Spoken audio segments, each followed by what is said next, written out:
Welcome to our channel. Today we how to connect Twilio with Zapier for AI SMS customer updates. Complete guide step by step clearly. To connect Twilio with Zapier for AI SMS customer updates, start by signing into your Twilio account. If you don't have a Twilio account, create one at the Twilio website. Once logged in, navigate to the Twilio console dashboard. Look for the account SID and auth token on the dashboard. Copy these credentials, they will be needed for Zapier. Next, open a new tab and go to the Zapier website. Log into your Zapier account or create one if you don't have it. Once logged in, click on the Create Zap button. In the Trigger section, search for and select the app that will initiate the SMS update. This could be an AI tool or CRM that triggers the SMS updates. Follow the prompts to connect this app to Zapier. Once connected, set up the trigger by selecting the appropriate event that will send the SMS.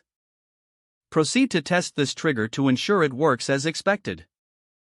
Now move on to the Actions section of Zapier. Search for and select Twilio from the list of apps. Connect your Twilio account by entering the account SID and auth token you previously copied.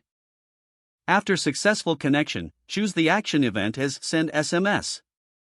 Set it up by entering the recipient's phone number and the message you want to send. You can customize the message using data from the Trigger app.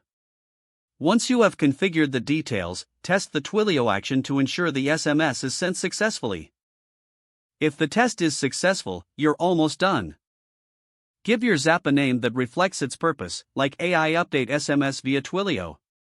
Finally, turn on your Zap to activate the workflow.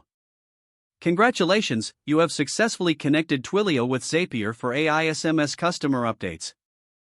If the page does not load, refresh the browser or try again in a private or incognito window.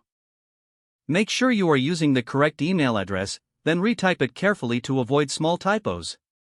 If your password is not accepted, use the reset option and create a new strong password you can remember. Check your spam folder for verification or security emails, then complete any requested confirmation steps. Enable two-factor authentication if available to improve account security and reduce unauthorized access risk. After signing in, review your profile details so your contact information and settings are accurate and current. Don't forget to like this video and subscribe to our channel for more step-by-step tech guides.